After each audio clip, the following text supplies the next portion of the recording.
Welcome to today's Research Business Daily Report. Well, we've got a piece of eye-opening mobile data that will surprise even the biggest mobile research advocates.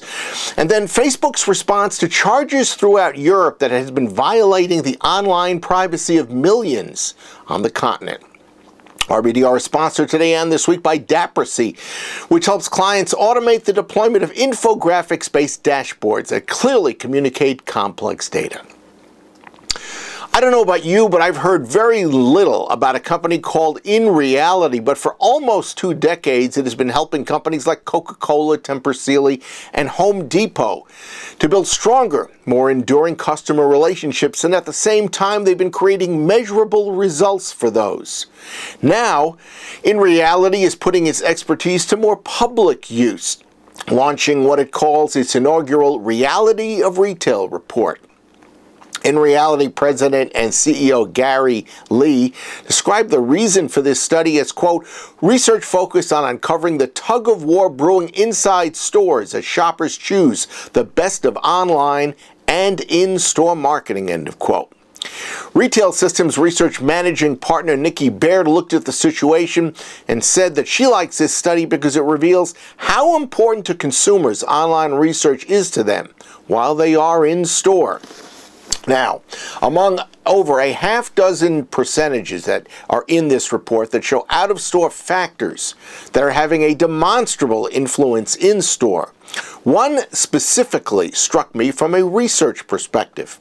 That is that 75% of shoppers are using their mobile devices in-store.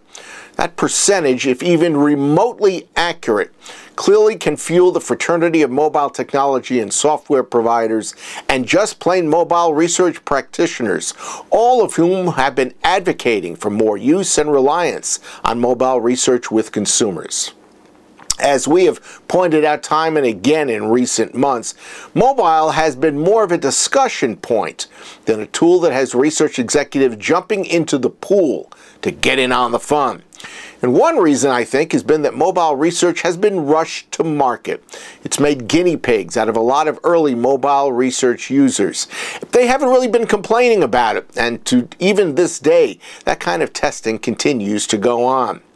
So, to this point in time, mobile research in store, one of many possible uses, has been just that, one of many possible uses, but not the major potential use that would have research users really pumped. So don't be surprised if now that 75% in-store figure for the first time pushes mobile research past an artificial threshold so that it can transform into the favorite sector for mobile research that will attract the most ongoing focus.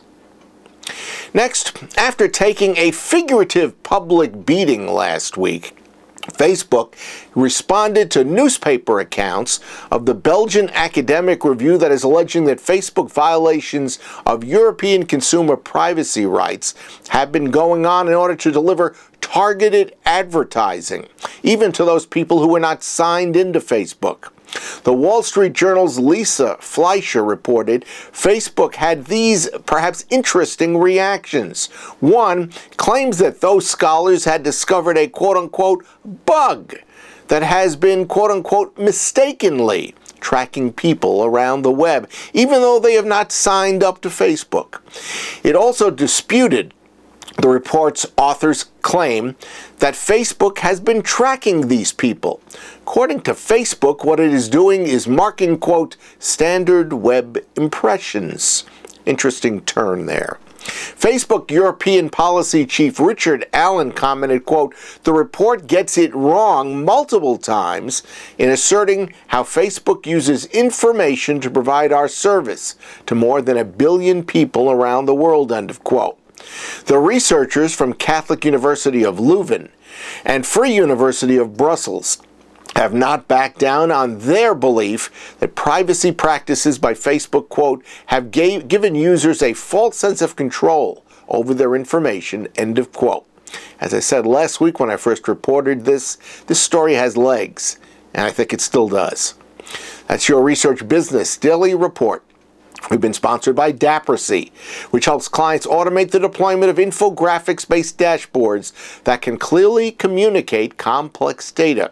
I invite you to check out Dapracy.com to find out more, but even better, go to Dapracy.com/our-clients, where you will be able to read testimonials that I know will both impress you and lead you to want to know more.